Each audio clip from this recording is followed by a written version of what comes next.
What would happen if a star exploded near the Earth? Well, the nearest star to Earth, of course, is the Sun, and it is not going to explode. But if it had 8 times the mass, then it would go supernova at the end of its life. So what would that look like? Well, as noted by XKCD, if you held up a hydrogen bomb right to your eyeball and detonated it, that explosion would still be 1 billion times less bright than watching the Sun go supernova from Earth. That's how insanely powerful supernova explosions are. They are the biggest explosions in the universe. When we see supernovae in other galaxies, they are brighter than the combined light of hundreds of billions of stars. So bright, in fact, that they appear to come out of nowhere. On the 8th of October 1604, the astronomer Johannes Kepler looked up into the night sky and noticed a bright star he had never seen before. It was brighter than all the other stars in the sky, and about as bright as the planet Jupiter. On moonless nights, it was bright enough to cast a shadow. Kepler published his observations of this star in a book called De Stella Nova, which means about a new star in Latin. Kepler thought he was witnessing the birth of a new star, but it was actually a star's violent death. Over the following year and a half, the light faded until it was no longer visible. But the name stuck. Even once we learned what was really happening in the 1930s, the violent final explosion for stars between about 8 and 30 solar masses has been called a supernova. But how exactly a star explodes is not what most people think.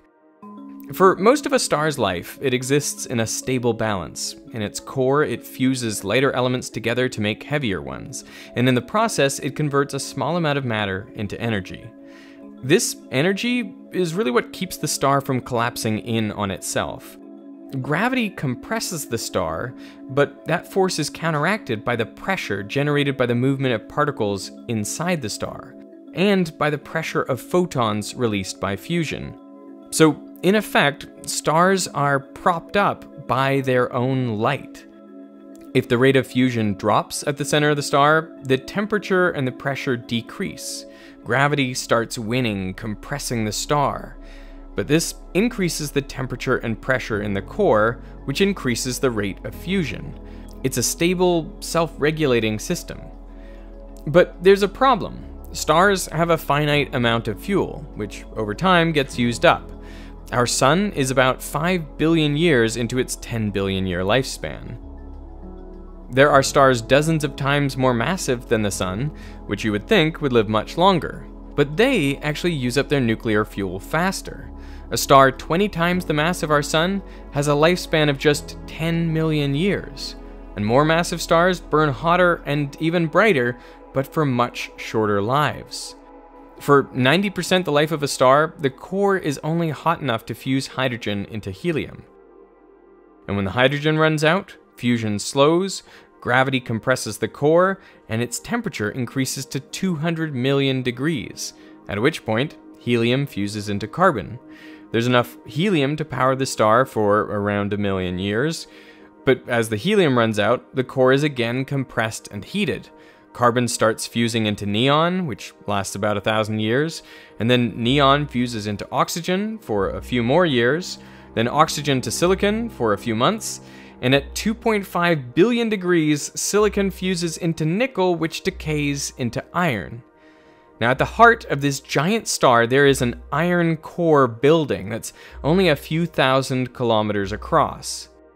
Iron is where this pattern stops. Instead of liberating energy as it fuses into heavier elements, it actually requires energy. Iron is the most stable element, so it actually takes energy both to fuse it into heavier elements and to break it down into lighter ones. Both fusion and fission reactions ultimately end up at iron. The iron core grows, but the crush of gravity becomes greater and greater as the rate of fusion drops. When the iron core is about 1.4 times the mass of our Sun, which is known as the Chandrasekhar limit, the pull of gravity is so strong that something totally wild happens. Quantum mechanics takes over. electrons run out of room to move and they're forced into their lowest energy states. They then become absorbed by the protons in the nucleus. In this process, the protons turn into neutrons and release neutrinos. With the electrons gone, the core collapses, and fast, at about 25% the speed of light. So what used to be a ball of iron 3,000 kilometers in diameter becomes a ball of neutrons just 30 kilometers across. Essentially, it's a neutron star. With no outward pressure to hold it up, the rest of the star caves in, also falling at a quarter the speed of light. It hits the neutron star and bounces off, creating a huge pressure wave. But this kinetic energy isn't quite enough to start a supernova explosion. No, the thing that really kicks it off is the humble neutrino. Now, I normally think of neutrinos as particles that do basically nothing. I mean, they interact so rarely with matter that right now, there are 100 trillion neutrinos passing through your body per second. It would take a light year of lead just to give you a 50-50 chance of stopping a neutrino, and that's because they interact only through gravity and the weak force. But in a supernova, when the electrons are captured by the protons, an unbelievable number of neutrinos is released, around 10 to the 58. You would think they would just fly off at nearly the speed of light, but the core of a supernova is incredibly dense, about 10 trillion times more dense than lead, and as a result, it traps some of those neutrinos and captures their energy. And this is what makes a star go supernova. A particle that is millions of times less massive than an electron, that barely interacts with anything, is responsible for some of the largest explosions in the universe. In that explosion, only 1/100th of 1% of the energy is released as electromagnetic radiation, the light that we can see. Even then, supernovae have enough energy to outshine a whole galaxy. About 1% of the energy is released as the kinetic energy of the exploding matter, but the vast majority of the energy is released in the form of neutrinos. And neutrinos are actually the first signal we detect from supernovae. And that's because after they're generated in the core, they can escape before the shockwave reaches the surface, where the light that we see is generated. So neutrinos can arrive on Earth hours before the photons, giving astronomers a chance to aim their telescopes at the right part of the sky. I actually used to work at a neutrino observatory back in college, and I would work the graveyard shift between midnight and 8 a.m. So if I detected a really big increase in the neutrino flux during my shift, it was my job to call and wake up scientists so they could go look out for a supernova. Now that never actually happened, but we did have some close calls. Now I need to clarify a couple things. First, not all really massive stars explode. As they collapse, some form black holes instead, which means they do not go supernova. And second, there's another way to make a supernova. Sometimes a white dwarf star, which is incredibly dense, pulls matter off a nearby star. And when its mass reaches that Chandrasekhar limit of 1.4 solar masses, the white dwarf collapses, creating a supernova. This is actually the type of supernova that Kepler saw in 1604, a supernova 20,000 light years from Earth. Now, because the shocks are asymmetric, supernovae explain neutron stars that can move really fast. There's a neutron star we've observed with a velocity of 1,600 kilometers per second. And we think that was caused by a very asymmetric supernova explosion, sent it shooting off in the other direction. Despite only recently learning about how supernovae work, humans have been observing them for thousands of years. Ancient Indian, Chinese, Arabic, and European astronomers all observed supernovae. But they are quite rare. In a galaxy like our Milky Way, consisting of 100 billion stars, there are only about 1 or 2 supernovae per century. A particularly amazing example is the supernova of 1054, when the light of a supernova 6,500 light years away reached the Earth and was recorded by Chinese astronomers. If we look to where that supernova was recorded, we see the Crab Nebula. It is a giant remnant of radioactive matter left behind by the explosion. In the 1,000 years since the explosion, the remnant has grown to 11 light years in diameter. Supernovas produce a lot of cosmic rays. Cosmic rays are actually particles, mainly protons and helium nuclei, and they travel out at very, very nearly the speed of light. They have a tremendous amount of energy. So at what distance could a supernova cause problems for life on Earth? The closest stars to us, besides the Sun, are the 3 stars in Alpha Centauri. They are 4.4 light years away. But stars do move around, and on average, a star gets within 1 light year of Earth every 500,000 years. So what would happen if such a star went off? Yeah, so within a light year, you're easily within a danger distance from just the kinetic energy. So I think even at that distance, you're looking at possibly blowing the atmosphere off. But we would also have other problems to worry about.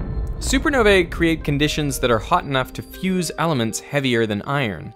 In the months after the explosion, these elements undergo radioactive decay, producing gamma rays and cosmic rays. Less than 0.1% of the energy produced by a supernova is emitted as gamma rays from these radioactive decays, but even this tiny percentage can be dangerous. At a few light years from a supernova, the radiation could be deadly, though most of it would be blocked by our atmosphere. Now, the Earth is protected from solar and cosmic radiation by our atmosphere, and specifically by ozone molecules, 3 oxygen atoms bonded together. But high-energy cosmic rays from supernovae can come down and break apart nitrogen molecules in the atmosphere. And then these bond with oxygen atoms, which can then break apart ozone. And so we can lose a lot of our ozone if there's too many cosmic rays coming from supernova events, and that can expose us to all kinds of dangerous radiation coming in from space. We actually see an increase in atmospheric NO3 concentrations coinciding with supernova explosions. A supernova within 30 light years is rare, only happening maybe once every 1.5 billion years or so. But a recent article suggests supernovae could be lethal all the way out to 150 light years away, and so those would be much more common. We actually have evidence for a supernova that went off 150 light years from Earth 2.6 million years ago. It would have been seen by our early human ancestors, like Australopithecus. And we know this because there are elements present on Earth that could only have been deposited by a recent supernova. In sedimentary rocks at the bottom of the Pacific Ocean, scientists have found traces of iron-60 in a layer that was deposited 2.6 million years ago. Iron-60 is an isotope of iron with 4 more neutrons than the most common type of iron. Iron-60 is really hard to make. Our sun doesn't make it, nor is it produced basically anywhere else in the solar system. Iron-60 is made basically exclusively in supernova explosions. And iron-60 is radioactive. It has a half-life of 2.6 million years. So every 2.6 million years, half of the sample decays into cobalt-60. So all of the iron-60 that was around during the formation of the Earth 4.5 billion years ago has definitely decayed. So the iron-60 that the scientists measure is proof of a recent supernova. Scientists also measured trace amounts of manganese-53 in the same sediments, giving further evidence supporting the idea that recently there was an explosion of a nearby supernova. The supernova that happened 2.6 million years ago wasn't catastrophic for our ancestors, but some researchers hypothesized that it could be related to the mass extinction which is seen at the Pliocene-Pleistocene boundary in the fossil record around the same time. This extinction wiped out around 1/3 of marine megafauna.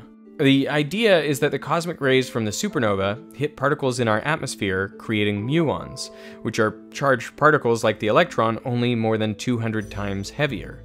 The muon flux for years after the supernova would have been 150 times higher than normal. And the bigger the animal, the larger the radiation dose it would have received from these muons, which is why megafauna were so disproportionately affected. And what's more, the animals that lived in shallower waters were more likely to become extinct compared to the ones that lived at depth, where the water would have protected them from muons. Further evidence for these recent nearby supernovae comes from our place in the galaxy.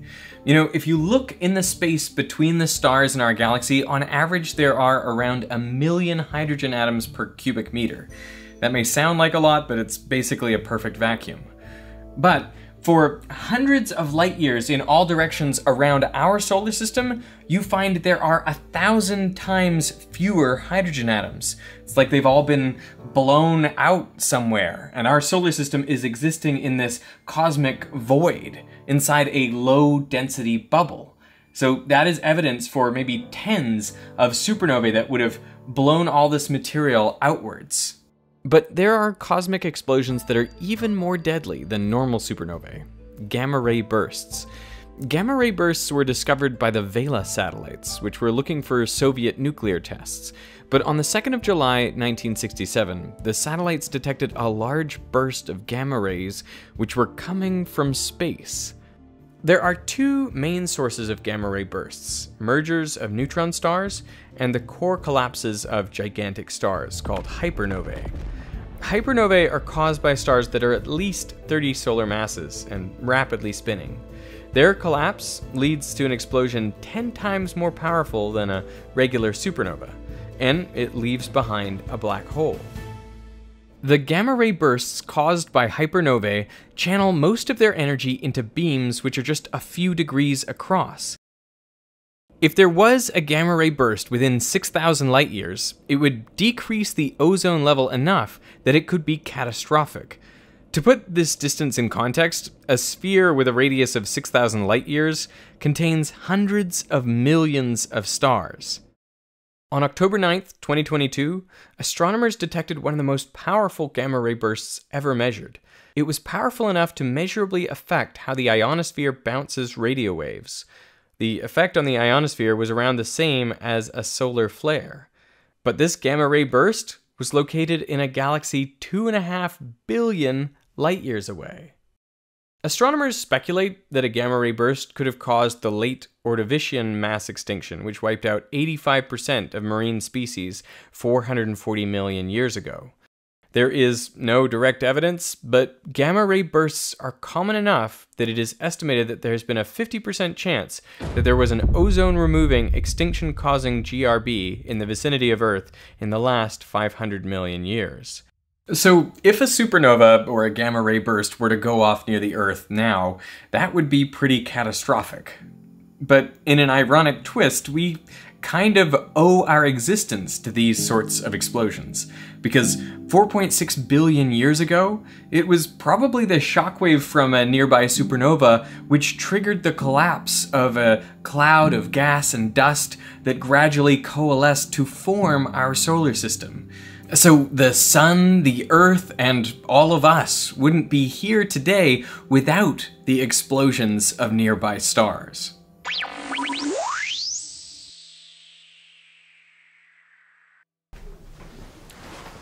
Figuring out how supernovae explode was incredibly difficult. It took a combination of astrophysics, particle physics, computer science, and mathematics. And if you want to develop a better understanding of our universe, then you should check out the sponsor of this video, Brilliant. Just go to brilliant.org/veritasium and you can get started for free right now. Brilliant is an interactive learning tool that uses a hands-on approach to teach you a wide range of STEM concepts. You know, watching a video can give you a good overview of a topic, but if you really want to have a deep understanding, you need to learn interactively and test yourself from the foundations up. Brilliant offers simulations to manipulate and quizzes to master any new subject. There are thousands of lessons to explore, ranging from the foundations of math to cosmology and quantum mechanics. And there are new exclusive lessons released every month. Brilliant is the best way to learn something new every day, and there's no better time to start. The first 200 people to sign up at brilliant.org/veritasium get 20% off an annual premium subscription. So I want to thank Brilliant for supporting Veritasium, and I want to thank you for watching.